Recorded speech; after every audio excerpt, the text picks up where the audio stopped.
스위스 정신과 의사 중에 엘리자베스 키블러 로스라고 하는 분이 계신데, 이분이 유명한 거는 이분이 사람들이 죽음에 임박하고 죽음을 경험할 때 사람들의 이 감정이, 이 심리가 5단계로 바뀐다, 이것을 이제 정립하신 분입니다. 첫 번째, 사람이 죽음에 직면했을 때 첫 번째 감정은 부인, 거절, 이거죠. 아니 내가 죽다니, 내가 암이라니, 그 말도 안 돼, 뭔가 착오가 있을 거야, 그럴 일이 없을 거야 라면서 이 죽음 앞에서 거부하고 부인하는 1단계 단계가 있습니다. 두 번째는 분노의 단계가 있죠. 도대체 내가 뭘 잘못했길래 죽어야 합니까? 내가 왜 죽어야 합니까? 너 때문이야, 하나님 너무하신 거 아닙니까? 라면서 분노하는 단계가 있다. 세 번째는 타협의 단계가 있어요. 하나님, 살려만 주시면 제가 뭐든지 하겠습니다. 어떻게 하면 좋겠습니까? 라고 하나님과 타협을 보려고 하는 단계가 있다. 네 번째는 우울의 단계가 있습니다. 아, 내 인생 결국 이렇게 끝나는구나, 내 인생이 이제 소망이 없구나, 우울하고 슬프고 절망스러운 오랜 시간을 보내게 됩니다. 그리고 다섯 번째 단계는 수용의 단계를 겪게 되죠. 그래, 어차피 인간으로 태어나서 언젠가 죽는데 내가 이번에 죽게 되었구나, 뭐 어쩔 수 없지라고 수용하고 받아들이는 단계가 있다. 이것을 이제 학문적으로 정립하고 홍보했던 유명한 의사입니다. 그런데 이렇게 이제 학문적으로 정립을 했지만 사람의 죽음이 다 똑같지가 않다라고 하는 거예요. 기본적으로 이 틀을 가지고 있지만 어떤 사람들은 너무나 평안하고 너무 행복한 죽음을 맞이하는가 하면, 어떤 사람은 너무나 두렵고 고통스럽고 공포스러운 죽음을 경험하게 되더라라고 하면서, 그럼 나는 어떤 죽음을 맞이하게 되는가, 이런 고민을 하게 됐어요. 그러던 중에 2차 세계대전 중 폴란드에 유태인 수용소가 있었어요. 그때 거기서 이제 봉사할 기회가 있어서 그 수용소에서 이제 봉사를 하게 됩니다. 그 의사였으니까. 그런데 이제 날마다 죽고 죽음이 날마다 엄습하는 그 수용소 가운데 특이한 거 하나를 발견합니다. 그게 뭐냐면은 건물마다 동일한 그림이 있다라는 거예요. 그 그림이 뭐냐면 나비 그림이었다라고 하는, 나비 그림. 그 나비 그림이 처음에는 뭔가 했더니 깨달은 것은 유태인들이 자기가 지금 당하는 죽음을 인생의 끝으로 여기지 아니하고 자기가 변화되고 부활하는 과정으로 죽음을 이해하고 있더라라고 하는 거예요. 그래서 건물마다 기둥마다 나비 그림을 그리면서 자기의 신앙을 표현하는 것을 보게 됩니다. 우리가 애벌레가 나비로 바뀌잖아요. 나비로 바뀌기 전에 그 어떤 변이의 과정이 필요하냐면 누에꽃이 속에서 애벌레가 나비로 바뀌는 그 시간들이 필요합니다. 그러니까 나비가 되기 위해서는 누에꽃이라고 하는 공간에 있어야 되죠. 그러나 진짜 나비가 되기 위해서는 이 누에꽃이를 찍고 나와야 나비가 되는 것처럼, 때때로 누에꽃이가 죽음 같아요. 그러나 이 죽음을 건너야만 내가 새로운 존재로 부활한다라고 하는 신앙이 그 유태인들 가운데 있었다. 지금 코앞에 죽음이 있지만 이게 내 인생 끝이 아니고 나는 변화와 영광과 부활을 경험하게 될 것이다, 그런 믿음을 가지고 있었다라고 하는 것입니다. 이 땅에 많은 사람들이 부활을 믿지 않습니다. 왜요? 과학적으로 증명되지 않았으니까 부활을 믿지 않습니다. 또 어떤 사람 말하기를, 나는 한 번도 죽은 사람이 살아난 걸 본 적이 없어, 경험해 본 적이 없어, 그러니 어떻게 부활이 있다고 믿겠어? 이렇게 반응하는 사람도 있는 것이지요. 근데 뭐라고 말해? 성경은 아니야, 부활은 있어, 너희들은 부활을 준비해야 돼, 이렇게 말씀을 하고 계시더라. 기독교 신앙 잡지 가운데 가이드 포스트라고 하는 잡지가 있고 거기에 기사가 하나 실렸는데 인상 깊은 기사였습니다. 어떤 내용이냐면 이 튀르키예에 이스탄불이라고 하는 도시가 있는데 오랫동안 동로마 제국의 수도였지요. 여기에는 성 소피아라고 하는 사원이 있습니다. 1700년 전에 지은 교회입니다. 지금은 뭐 이슬람 세력이 장악하고 있는데 거기에서 어떤 밑에 도서관에서 책을 하나, 이 보고서 하나 발견을 했습니다. 그 보고서가 이제 이 잡지에 실린 겁니다. 이 보고서의 제목이 뭐냐면 예수님의 체포와 신문 그리고 처형에 관하여 가이사에게 보낸 빌라도의 보고서, 이런 제목의 보고서였어요. 당시 로마 황제였던 티베리우스에게 이 예루살렘의 총독 빌라도가 보낸 보고서가 거기 보관되어 있었습니다. 이 보고서는 이렇게 기록되어 있는데요. 각하께 문안드립니다. 제가 다스리는 지역에서 최근 수년 동안에 일어난 사건은 나라의 운명까지도 바꿀 수 있는 일이기에 각하께 소상히 알려드리고자 합니다. 제가 원치는 않았지만 폭동이 격화됨으로써 그 문제를 해결하고자 희생양으로서 예수라는 청년을 십자가에서 처형했습니다. 그리고 저는 그것으로 문제가 다 끝난 줄 알았는데 더 큰 혼란에 빠지게 되었습니다. 그 이유는 그가 죽음에서 부활했다고 하는 보고 때문입니다. 예수가 묻힌 무덤은 비어 있었고 그의 제자들은 목숨을 걸고 예수는 부활했다라고 주장하고 있습니다. 예수의 생애를 볼 때 이런 주장이 사실일 수 있다고 감히 말씀을 드립니다. 십자가 옆에서 말커스가 말한 것처럼 이 사람은 하나님의 아들이었다고 저도 말하고 싶습니다. 각하, 이것은 제가 할 수 있는 한 사실대로 기록한 것입니다. 저는 각하의 가장 충실한 신하입니다. 본디오 빌라도. 이런 이제 보고서. 그러니까 아마 정기적으로 황제에게 총독에게 보고를 했겠죠. 이 보고서의 한 내용이 이제 실린 것을 보게 됩니다. 이 보고서에 의하면 이 빌라도가 예수님의 부활을 믿고 있었다라는 것을 발견하게 됩니다. 오늘 우리들은 예수님을 부활을 믿고 살아계셔서 우리 다스리는 예수님을 따르는 사람들인 거죠. 그러나 이 땅에 많은 사람들이 여전히 부활을 믿지 못하고 예수를 믿지 못하는데 이 부활의 기쁨을 우리가 먼저 경험하고 그 감격을 오늘 세상에 알려주는 복된 날 되기를 주님의 이름으로 축복합니다. 아멘. 오늘 본문은 예수님께서 갈릴리에서 나인성이라는 곳으로 이동하고 있었고 예수님과 제자뿐만이 아니라 많은 사람들이 예수님 뒤를 따르면서 기뻐하고 즐거워하고 찬양하고 있었다. 왜냐하면 얼마 전에 예수님이 갈릴리에서 엄청난 기적을 행하셨어요. 그 기적을 본 백성들이, 엄청난 말씀을 들은 백성들이, 야, 예수님이 저 아랫마을 가신데 우리 따라가자, 따라가서 부흥에 참석하자, 따라가서 기적도 경험하고 병도 낫고 놀라운 말씀도 듣자, 이러면서 예수님과 제자들 뒤를 따라다니면서 기뻐하고 즐거워하고 있었어요. 근데 저기 나인성에서 한 무리 행렬들이 예수님 앞으로 오고 있었는데 장례 행렬이었다. 어느 여인의 아들이 죽었어요. 그 아들이 죽어서 너무너무 슬픈 나머지 이 엄마가, 유족들이, 마을 사람들이 울면서 장례 행렬을 따라오는 그 행렬이 예수님 행렬과 예수님 앞에서 만나게 되었습니다. 완전히 분위기가 다르죠. 여기는 노래하고 찬송하고, 여기는 장송곡을 부르고, 여기는 웃고 즐겁고, 여기는 슬퍼하고 절망하고, 정반대의 분위기 행렬이 예수님 앞에서 만나게 되었습니다. 예수님이 그 행렬을 세우셨어요. 그리고 뭐라고 말씀하셨냐면 본문의 13절에 주께서 과부를 보시고 불쌍히 여기사 울지 말라 하시고, 울지 마라. 과부에 남편도 없다는 얘기죠. 남편도 없고 자식도 죽고 홀로 남은 여인에게, 엉엉 울고 있는 여인에게 울지 마라, 이렇게 말씀을 하고 있어요. 아니, 자식이 죽었는데 실컷 울어. 억울하지, 속상하지, 실컷 울어. 그래야 마음에도 풀리지. 보통 우리가 그렇게 위로하잖아요. 예수님이 울지 마라 이렇게 말합니다. 왜? 너의 슬픔, 절망을 해결할 분이 여기 계시다, 이런 뜻입니다. 많은 사람들은 위로만 할 뿐이에요. 어쩌면 좋냐, 내가 같이 있어 줄게, 이거가 전부예요. 예수님이 울지 마라. 왜? 내가 네 아들을 살릴 것이니까. 주님은 문제의 해결자이시기 때문에 그렇습니다. 우리가 살면서 슬퍼하고 절망하고 눈물 흘릴 일이 얼마나 많아요. 어떤 사람은 사고 나서, 자식이 죽어서, 몹쓸 병에 걸려서 억울한 손해를 봐서 그때 주님께서 말씀하십니다. 울지 마라.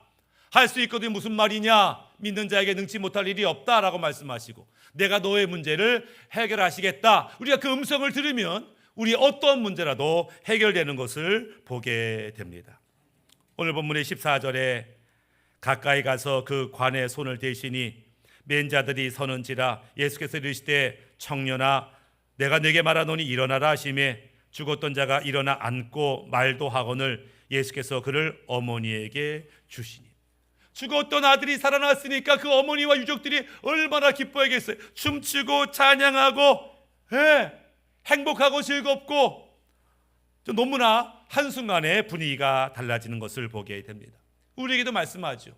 주님이 우리와 함께 하시면 이제 슬픔과 절망과 억울함이 변하여 찬송과 노래가 될 것이다. 그것을 경험하는 삶이 신앙생활인 것을 우리가 기억할 필요가 있습니다.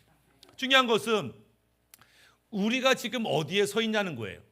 예수님과 함께 기뻐하며 즐거워하는 행렬 속에 있는가? 장례식 행렬 속에 있어서 절망하고 슬프고 안타까워하고 있는가? 나는 지금 어디에 있는가를 좀 점검해 볼 필요가 있습니다. 마태복음 7장 13절에 좁은 문으로 들어가라. 멸망으로 인도하는 문은 크고 그 길이 넓어 그리로 들어가는 자가 많고. 인생에는 두 가지 문이 있대요. 좁은 문, 넓은 문. 두 가지 길이 있대요. 좁은 길, 넓은 길. 너는 지금 예수님 따라서 좁은 문으로 좁은 길로 가고 있느냐? 세상에 말하는 대로 이게 성공의 길이야, 이게 유행하는 길이야, 이게 대세야 이러면서 넓은 문, 넓은 길로 가고 있냐? 우리에게 좁은 문, 좁은 길로 가라고 말합니다. 왜냐하면 그 끝에 구원이 있고 생명이 있고 부활이 있기 때문에 그렇다. 남들 보기에는 믿음의 길, 신앙의 길이 초라해 보일 수 있어요. 별거 아닌 것처럼 보일 수 있어요. 그러나 그 끝에는 생명이 있다라고 하는 거예요. 우리가 힘들게 때때로 좁은 길을 갈 때 주님께서 뭐라고 말씀하세요? 잘하고 있다, 잘하고 있다. 네가 만날 영광과 비교하면 이까지 고난 아무것도 아니야. 주님께서 우리에게 이렇게 말씀하고 계시더라라는 거예요. 우리는 그 믿음의 길, 부활의 길을 가는 사람입니다. 아마 사람들도 알죠. 저 친구들은 일요일만 되면 교회 가네. 저 사람들은 새벽마다 예배드리네. 저 사람들 금요일마다 저녁에 예배하네. 그러면서 우리가 믿음의 길 가는 사람인 줄 알아요. 근데 문제는 뭐냐면 우리 성도 가운데 주님을 따라간다고 하면서 인상이 좋지 않은 분들이 있어요. 인상 쓰고 한숨 쉬며 마지못해 주님 따라가는 사람들이 있더라. 아니 다른 사람들은 찬송하며 기뻐하며 춤추며 따라가는데 그 인간은 그냥 인상 쓰면서 마지못해 심술 부리러 교회 가는지 싸우러 가는지 그런 분이 있다라고 하는 거예요. 그러면 동네 사람들이 저 얼굴 보면서 뭐라고 생각하겠어요? 아니 듣자니 뭐 예수님 따라간다더니만 혹시 저거 목사의 꾀임에 빠져가지고 지금 도살장에 끌려가는 거 아니야? 그렇게 오해하지 않겠냐라고 하는 거예요. 생명이 있는 게 아니고 혹시 알고 봤더니 저주가 있는 거 아니야? 이렇게 오해할 수도 있다라고 하는 거예요. 우리 얼굴이 뭐예요? 신분증이잖아요. 우리 얼굴을 기뻐하고 즐거워하고 감사하고 나도 저 인간처럼 기쁘며 감사하며 살고 싶다 이런 말을 우리가 들어야 한다라고 하는 거죠. 예전에 세미나 갔더니 강사가 여러분 성공하려면 잘 웃어야 됩니다. 웃음이 예쁜 사람이 성공해요 이러면서 웃는 연습을 시켜주는 거예요. 그러면서 잘 안 웃으니까 마주보세요. 웃습니다. 하하하 호호호 막 웃어요. 그런데 어떤 분들은 웃는데 이게 웃는지 우는지 이게 이렇게 예쁘게 못 웃어요. 그러니까 강사 뭐라고 말하냐면은 어린애들은 평균적으로 하루에 100번 웃는데 뭐 개똥이 굴러가네 가지고 뭐 별거 아닌데 뭐 웃어. 근데 어른들은 평균 7번 웃는데 그것도 여자가 대부분 웃지 남자들은 안 웃지. 웃겨도 허벅지 꼬집으면서 참으면서 뭐 견디지. 뭐가 웃기다 그래 그걸 이러면서 이제 안 웃어요. 그러니까 웃는 군형이 굳었어. 웃으려고 했더니 이게 찡그리는 건지 웃는 건지 그래서는 성공하지 못한다. 그래서 막 억지로 웃어라. 막 거울 보며 웃고 막 웃으면서 웃고 볼펜 물고 웃고 막 연습을 이제 한참 이제 했어요. 그랬더니 뭐 하하하 호호 막 웃더니 뭐래 한참 하더니 뭘까네 즐거움이 생기는 거야. 웃다 보니까 기쁘잖아요. 막 웃다 보니까 막 하하하 호호. 우리 뇌세포는 얼굴이 막 웃는 표정을 짓고 웃으면 뇌세포가 생각한다는 거예요. 지금 뭔가 좋은 일이 있나 보다. 그러니까 웃지. 행복한 일이 있나 보다. 그러니까 웃지. 그러면서 뭐 다이돌핀, 엔돌핀, 뭐 도파민을 막 쏟아붓는다는 거예요. 그러면서 웃다 보니까 행복해지는 일을 우리가 경험하게 되더라. 특별히 남자분들 나이가 들어 갱년기 되면 드라마 보면서 괜히 울고 막 그러잖아요. 우는 건 나쁘지 않지만 웃어야 되는데 웃는 연습 아침마다 거울 보면서 웃는 거 나쁘지 않죠. 그런데 우리가 성경은 그 정도가 아니죠. 죽은 아들이 살아났다. 그러면 온 동네 사람들이 기뻐 뛰며 춤추며 얼굴 표정만 웃는 게 아니고 영원히 기뻐 뛰며 춤추며 찬양하는 것을 보게 되더라라고 하는 거예요. 우리가 언젠가 부활하겠죠. 성경은 뭐라고 말하냐면 너는 언젠가 부활하겠지. 그러나 그 부활의 능력을 너희가 살아있는 동안에 경험할 수 있어. 이렇게 말해요. 우리가 아직 죽지도 않았지만 우리가 부활의 주님을 경험하면 부활의 능력을 오늘 경험할 수 있어 성경 그렇게 우리에게 가르치더라라고 하는 것입니다.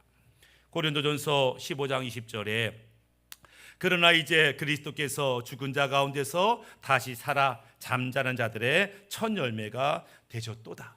그러니까 예수님이 죽음에서 부활하셨는데 이걸 뭐라고 표현하냐면 부활의 첫 번째 열매다 이렇게 표현하시고, 예수님이 첫 번째니까 두 번째, 열 번째, 백 번째 부활이 앞으로 올 거야. 너희들이 아마 그 다음번 부활에 동참하게 되겠지. 이렇게 설명하고 있다라고 하는 거예요. 예전에 제가 배나무를 한번 심은 적이 있는데 봄에 배나무를 심었어요. 식목일에 심었는데 그해 가을에 배가 열렸을까요? 안 열렸어요. 왜? 아직 나무가 열매를 맺을 만큼 튼튼하지가 않아. 그 다음에 열매가 맺었을까요? 안 맺었어요. 아직 뿌리가 깊이 내리지 않았어요. 3년이 지나니까 끄트머리에 요만한 배가 하나 열렸어요. 배가 열리기 시작하니까 그 다음부터 배가 주렁주렁 열리는 거죠. 첫 열매가 맺었다. 그럼 두 번째, 열 번째 열매도 맺겠지. 예수님이 첫 번째 부활하셨다면은 이제 부활의 길이 열린 것이지요.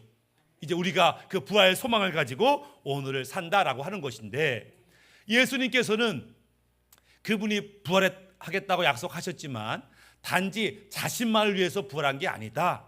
예수님의 부활은 너희를 부활시키려고 그 길을 내신 것이다. 어떻게 해야 이 죽음을 지나 부활을 겪게 되는지, 경험하게 되는지 알려주기 위해서 예수님께서 부활하셨다, 이렇게 말씀하는 것을 보게 됩니다. 예수님이 부활의 첫 열매예요. 이 열매 속에는 뭐가 있냐면 씨앗이 있어요. 우리가 예수님을 영접한다, 하늘의 양식을 먹어라, 예수님이 내 안에 오시면 그 열매 속에 씨앗이 우리 안에서 이제 뿌리 내려 자라게 되는 것입니다. 우리 안에 부활의 씨앗이 심겨졌어요. 지금 당장은 별거 아닌 것 같지만 이 씨앗이 움이 트고 싹이 나고 잎이 나고 자라서 우리를 부활의 존재로 바꾸어 주시겠다, 성경이 그렇게 말씀하는 것을 보게 됩니다. 예전에 여름에 수박을 먹다가 수박을 버릴까 하다가 화단에 심었어요. 화단에 심었어. 자랄까 안 자랄까, 7월인가 8월인가 심었어. 한 달쯤 지나니까 뭐가 올라와. 그랬더니 이게 오인가 수박이야. 수박 줄기 같은데, 이파리 같은데 봤어요. 한 달쯤 지나니까 요만한 토마토만한 아주 귀여운 수박이 달린 거야. 야, 쟤도 수박인가? 가지고 또 한 달쯤 지나니까 주먹만하게 바뀌었어, 수박이. 좀 있으니까 메론만하게 바뀌었는데 벌써 11월이 됐어요. 일기에 보니까 이제 다음 주에는 서리가 내린다는데 다음 주에가 이제 얼어 죽을 것 같아. 그러니까 얼어 죽느니 자르자. 가지고 딱 잘라가지고 여기 현관에다가 이제 조그만 거랑 같이 전시를 했어요. 한 2주 전시했는데 얘가 좀 쭈글쭈글해져. 아유, 그렇지, 얘가 썩겠지. 썩기 전에 먹어볼까? 하고 이제 얘를 이제 딱 잘라봤네. 잘라봤더니 약간 분홍빛이 났어요. 아, 얘가 맛있을까 안 맛있을까 하고 딱 먹었더니 맛있더라고요. 맛있어. 가지고 야, 신기하네. 11월에 수박을 또 심은 걸 또 먹었네요. 그런데 그 수박씨, 요만한 수박씨가 그 수박씨 안에 이만한 수박이 들어있는 거잖아요. 얼마나 신기해. 우리가 사과를 먹을 때 사과씨는 배 아프다고 안 먹잖아요. 그 사과씨 얼마나 조그매. 근데 거기에 뭐가 들어있냐면은 엄청 큰 사과나무가 그 안에 들어가 있는 거예요. 주렁주렁 사과 열매가 그 안에 들어있는 거예요. 이까짓 게 사과라고, 이까짓 게 수십 개 수백 개 열매를 맺는다고. 그렇다니까요. 생명은 그런 거예요. 우리 안에 예수님 생명이 들어오면 이까짓 믿음 별거 아닌 것 같은데, 예수 생명이 우리 안에서 우물 트고 싹이 나고 잎이 나고 자라면 우리를 부활의 존재로 전혀 새로운 하나님의 백성으로 변화시켜 주더라 라고 하는 것입니다. 사람이고 식물이고 이 부활을 경험하려면 공통점이 있어요. 둘 다 죽어야 되는 거예요. 씨앗을 축축한 땅에다 심었습니다. 물기 많은 땅에 심었어요. 하루 이틀 지나면 얘가 흐물흐물 썩어요. 썩는 것 같은데 뿌리가 나오네. 썩는 것 같은 데가 막 우미 트고 자라네. 사람도 마찬가지. 내가 죽어야 돼. 내 욕심, 야망, 내 죄성이 죽어야 내 안에 주님이 나를 다스리며 나를 부활로 생명으로 인도하신다라는 거죠. 왜 성도들이 은혜 받지 못하고 왜 변화받지 못해요? 내가 안 죽어서, 내 야망, 생각, 감정이 안 죽어서, 욕심이 안 죽으니까 부활의 축복을 못 누리죠. 내가 죽었다, 이제 끝장났다, 나한테는 소망이 없어, 주님만 바라봐야지 라고 주님께 내 인생 맡기면 얼마나 아름다운 인생으로 주님이 만들어주는지 모른다. 이 부활의 축복을 우리 모두가 누리시기를 주님의 이름으로 축복합니다. 아멘. 종교교육자 중에 마틴 루터가 이런 말을 했어요. 주님의 부활의 약속은 성경에만 기록해 놓은 것이 아니다. 봄날의 모든 잎사귀에도 부활을 기록해 놓으셨다. 이렇게 이제 그가 말을 했어요. 부활이 성경에만 기록되어 있는 게 아니라 자연 만물의 모든 잎사귀에 부활이 심겨져 있다. 지난번에 날씨가 따뜻해가지고 날씨 따뜻하니 봄날이 됐나 보다 봤더니 화단에 살구꽃이 활짝 열렸어. 아니 내 기억에 어제 이 꽃 본 적이 없는데 갑자기 하루 만에 활짝 폈어. 마치 딱딱한 죽은 나무 같은 곳에 있던 이 꽃들이 나 살아있어 하고 확 보여지는 것 같은 것을 보게 됩니다. 또 어제 비가 왔잖아요. 비가 와가지고 아침에 날씨가 좋잖아요. 와 날씨 좋다 하고 화단 봤더니 이불에는 철쭉이 활짝 폈어. 나 죽지 않고 살아있어 이렇게 말하는 것 같아요.